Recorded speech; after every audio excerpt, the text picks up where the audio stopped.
اعوذ باللہ من الشیطان الرجیم۔ شیطان مردود سے میں اللہ کے پناہ مانگتا ہوں۔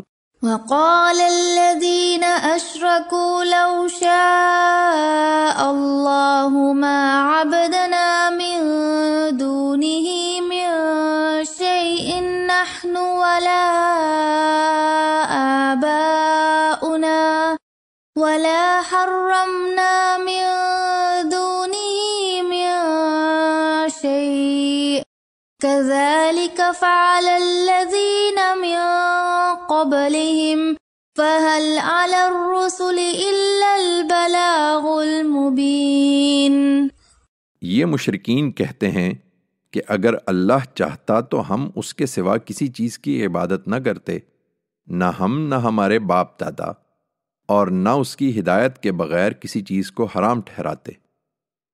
ان سے پہلے والوں نے بھی یہی رویہ اختیار کیا تھا، سو رسولوں پر تو صاف صاف پہنچا دینے ہی کی ذمہ داری ہے۔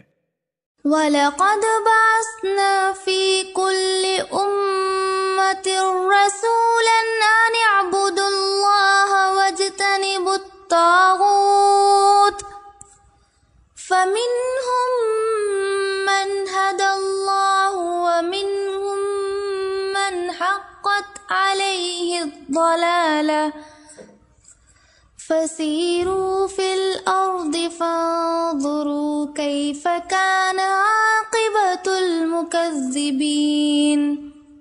چنانچہ دیکھ سکتے ہو کہ ہم نے ہر قوم میں ایک رسول اس دعوت کے ساتھ بھیجا تھا کہ اللہ کی بندگی کرو اور شیطان سے بچو۔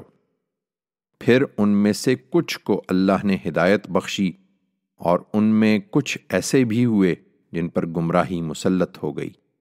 سو زمین میں چلو پھرو اور دیکھو کہ جھٹلانے والوں کا انجام کیا ہوا ہے۔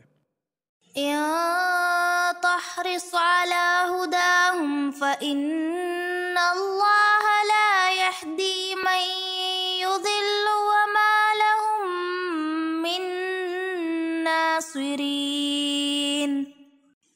تم اگر ان کی ہدایت کے حریص ہو تو اس سے کیا حاصل کر لوگے اے پیغمبر؟ اس لیے کہ اللہ ان کو ہدایت نہیں دیا کرتا جنہیں وہ اپنے قانون کے مطابق گمراہ کر دیتا ہے، اور ان کا کوئی مددگار بھی نہیں بن سکتا۔